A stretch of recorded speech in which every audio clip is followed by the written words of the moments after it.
Morning students, this is Vijay, Department of Chemistry, Mount Zion Matriculation Higher Secondary School.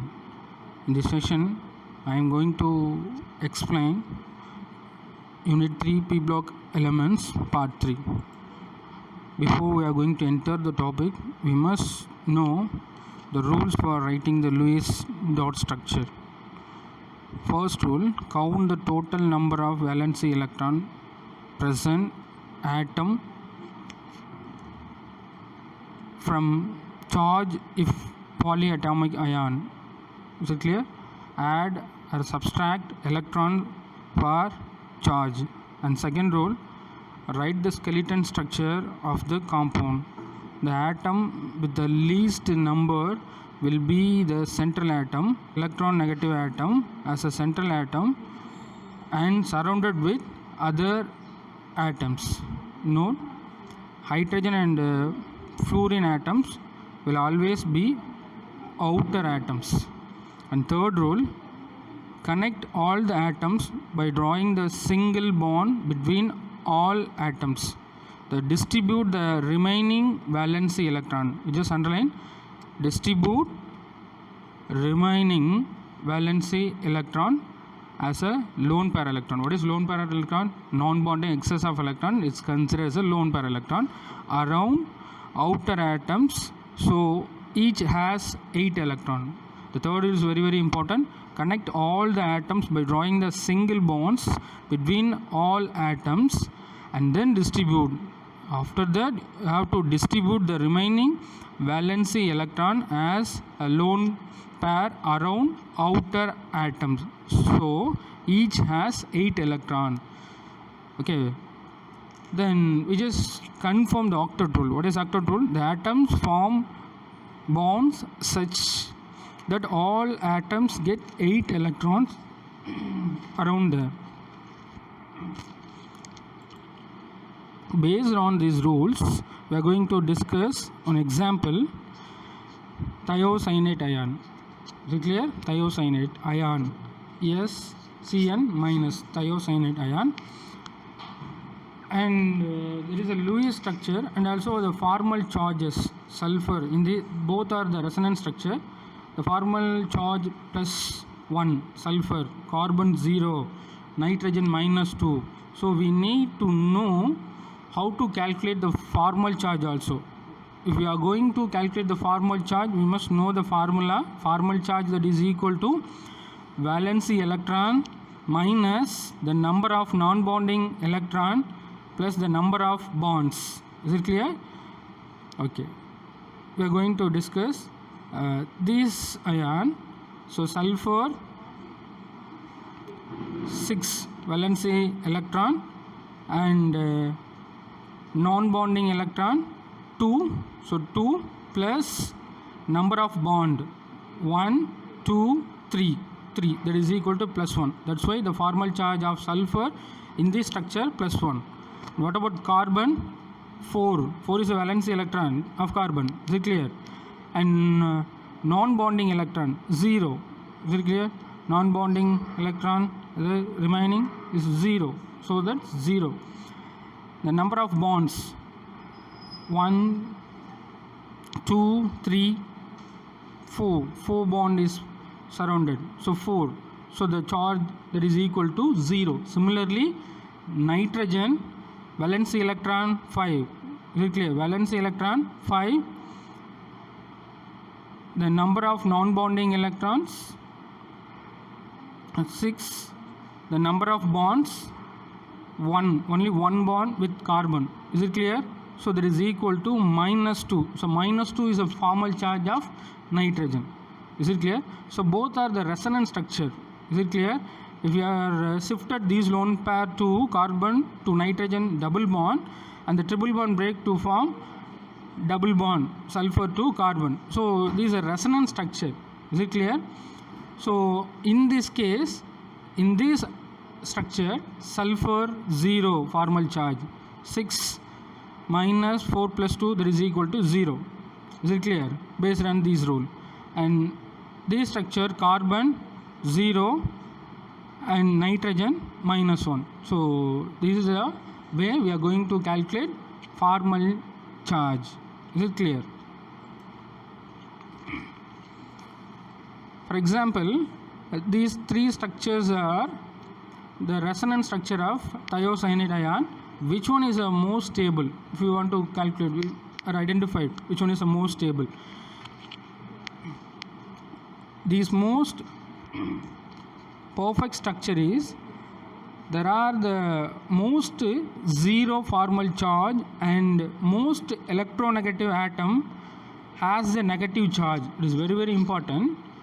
There are most zero formal charge and also the most electronegative atom has negative charge. Is it clear? Among these structure, electronegative atom, sulfur and nitrogen. Which one is a more electronegative? Nitrogen is a more electronegative compared with sulfur. So in this structure, is exhibit the rule -1. Most electronegative atom having the negative charge. So this structure is more stable. So using formal charge, we also calculate the stable structure. Is it clear? Okay. And next, some are the example for Lewis dot structure. Nitrogen dioxide. Is it clear? We have to calculate the total number of electron. Already we discussed the rule. We have to calculate the total number of electron. And what is the second rule? Draw the single bond between the atoms. What is the third rule? Distribute the electrons. Valency electron. The valency electron. So confirm the octet rule. So the structure is possible. Oxygen, single bond, nitrogen, double bond, oxygen. This is the example. Nitrate ion, NO3 minus. So the total number of electron 24. We have to follow the Lewis dot structure rule. For what is the first rule? Count the total number of electrons 24. What is the next rule? The skeleton structure of compound. Okay, what is the next second rule? The atom will least number of electronegative in a center. Put the least electronegative atom center. Is it clear? Third one, connect all the atoms by drawing single bonds between all atoms. And finally, we have to confirm the octet rule. So similarly, this structure is possible.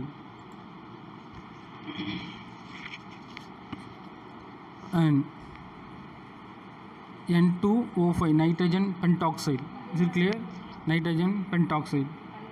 So here nitrogen and the valence electron 1, 2, 3, 4, 5. This pink color represent the valency electrons and inside it form a bonded. So it just confirm. So in all, we have to know Lewis dot structure rule. Then only it is easy for drawing the Lewis dot structure.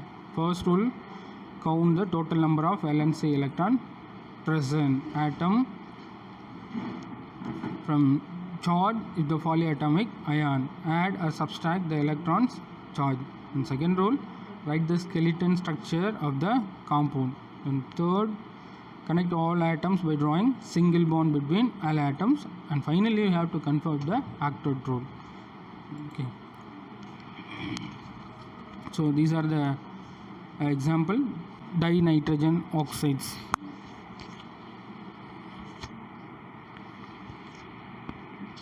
Is it clear? And we are going to discuss nitrogen oxides compounds. NO, N2O, then NO2, N2O3, N2O5, then N2O4, then N2O5, nitrogen pentoxide, tetroxide, then trioxide, nitrogen dioxide. Is it clear? These are the compounds of nitrogen oxides and their Lewis dot structure. And next, the oxides and the oxo acids of nitrogen. So what are the oxides and the oxo acids of nitrogen? Nitrous oxide N2O, nitric oxide NO, nitrogen dioxide N2O3, the nitrogen dioxide NO2, the nitrogen tetroxide, the nitrogen pentoxide, and their oxidation state.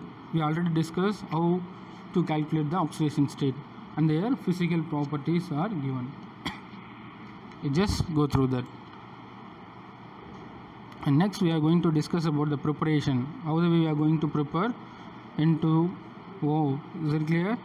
The compound is dissociated, NH4 ammonium nitrate decomposed to form N2O and water. Okay, so these are the preparations of nitrogen oxides. Is it clear? Just go through. The preparation is also important. And next we are going to discuss about formula Lewis dot structure. Is it clear? You just remember the rules for writing the Lewis dot structure, then only these are easy to draw the Lewis dot structure. Is it clear? We are going to discuss about allotropic form of phosphorus compound. Before we are going to enter that, we must know what is allotropic form. Two or more elements with the same physical components but a different structural form is called allotropic. Just clear?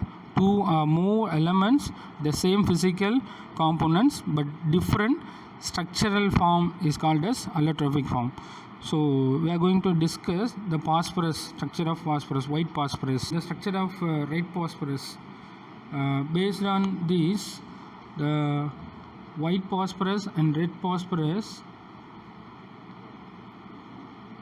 we must know the red phosphorus can be converted back into white phosphorus by boiling in an inert atmosphere, inert gas atmosphere, argon, krypton, xenon, this condition.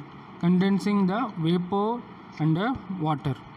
So clear? Condensing. What is condensing? It is a liquefaction of vapor. When vapor change into liquid, the process is called condensing. So the red phosphorus, is it clear? Red phosphorus have the polymeric structure with a chain of P4 linked with the linked with 1 to 1, linked with the tetrahedrally. Okay, is it clear? So white phosphorus is not possible like this way. So red phosphorus as a layer structure and also act as a semiconductor. Is it clear? 4 atoms in phosphorus have a polymeric structure with a chain of P4 linked with the tetrahedrally. Is it clear? The phosphorus has several allotropic modifications, of which the 3 forms, namely white, red, black phosphorus, most common. The freshly prepared white phosphorus is colorless but become a pale yellow due to the formation of layer of red phosphorus upon standing. Hence, it is also known as yellow phosphorus. It is a poisonous in nature and has a characteristics of a garlic smell. Is it clear? Just underline. Its glow the dark due to the oxidation. When it is oxidation, it glow. It is called as a phosphorescence. This is very clear. Just underline. When it is glow during the process of oxidation, in this process is called phosphorescence.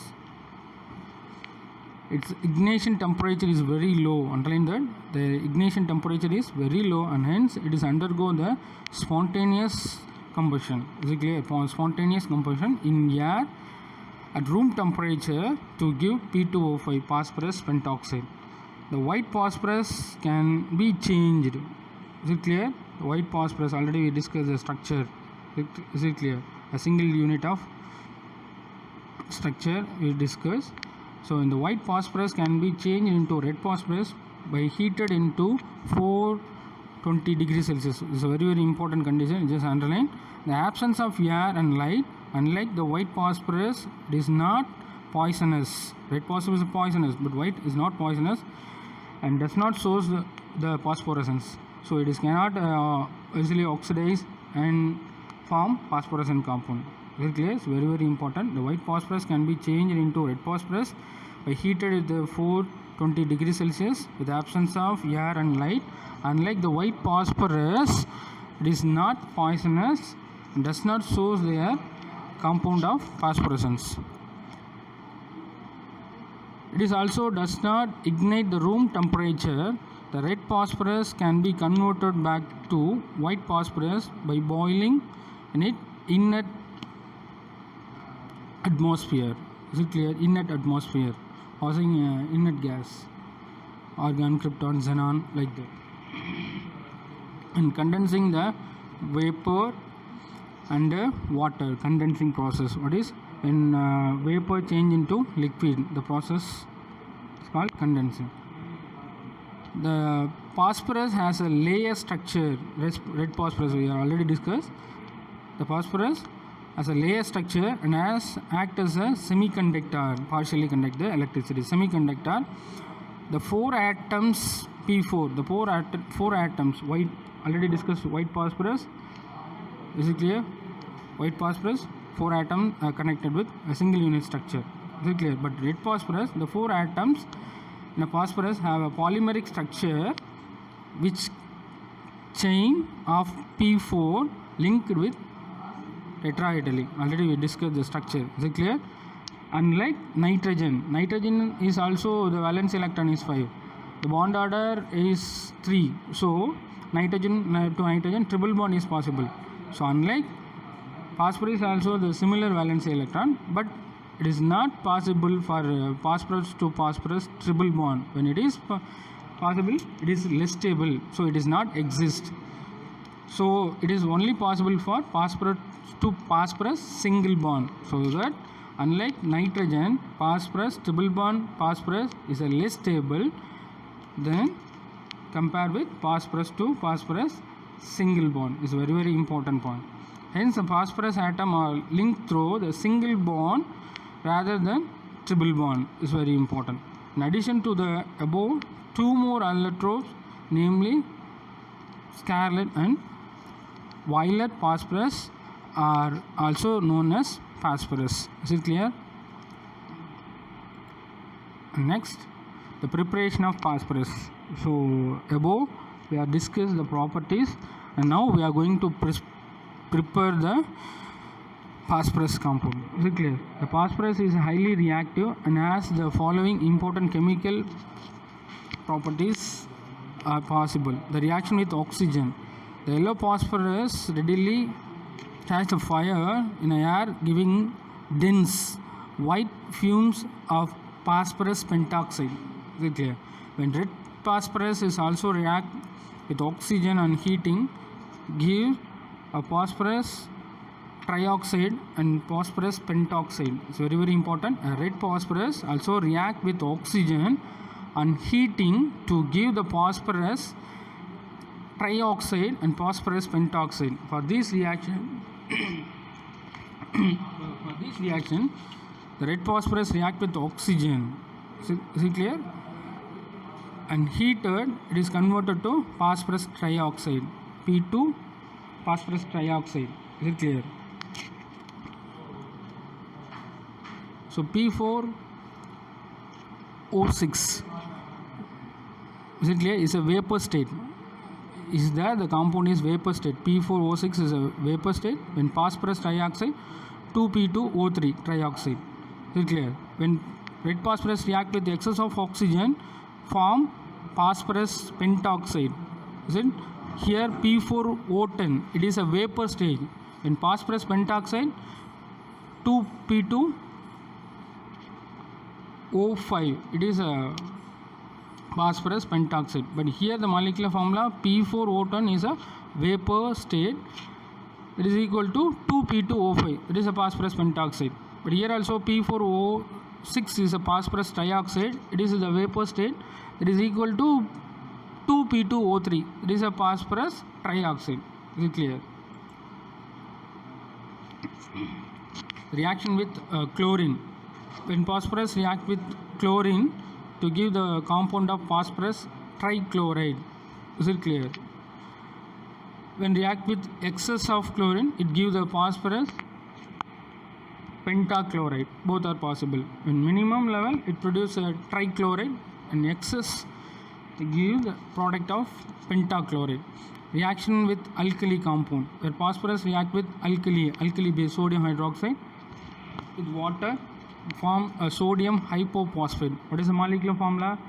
NaH2PO2. Sodium hypo, it's a compound of hypophosphate, sodium hypophosphate, and phosphine is exists as a gas. Phosphine, is it clear? So P4 phosphorus react with alkali sodium hydroxide, reaction with water give the product of sodium hypophosphate. Phosphine exists as a gas. Is it clear? Okay. The reaction with nitric acid. When the reaction is nitric acid, phosphorus react with acid HNO3 to form orthophosphoric acid, and also exists NO2 and water. These are also possible. When phosphorus react with acid, we give the product of orthophosphoric acid, then NO2, then H2O. And reaction with metals like magnesium, calcium, sodium, these are metal. These metals react with phosphorus, will give the product of, and magnesium react with phosphorus, will give the product of magnesium phosphide, and calcium react with phosphorus, will give the product of calcium phosphide, and sodium will give the product of sodium phosphate. Magnesium phosphate, Mg3P2. Is it clear? We are going to balancing the phosphorus. We need to add the product side 2 coefficient. So it is converted magnesium 6. So in reactant side is also 6. The molecular formula for calcium phosphate, Ca3P2. Is it clear? So we need to balance the phosphorus in a product side. So add 2 before calcium. So increasing the calcium level, add coefficient 6 reactant side. So next sodium phosphate. So molecular formula Na3P. So balance of phosphorus, we need to add product side 4. So increase the sodium moles. Is it clear? 12. So increase the coefficient 12 in the product side. So the equation are balanced. So these are the reactions with metals. Is it clear? And next we are going to discuss about the uses of phosphorus. So the red phosphorus is used for matchbox. Is it clear? It is also used for the production of certain alloys. What is alloy? The intermixing of metals is called alloy. It's alloy form. And phosphorus exists. The alloys are phosphor bronze. It's a phosphor bronze. So based the composition of the alloy composition is copper, tin, phosphorus. Is it clear?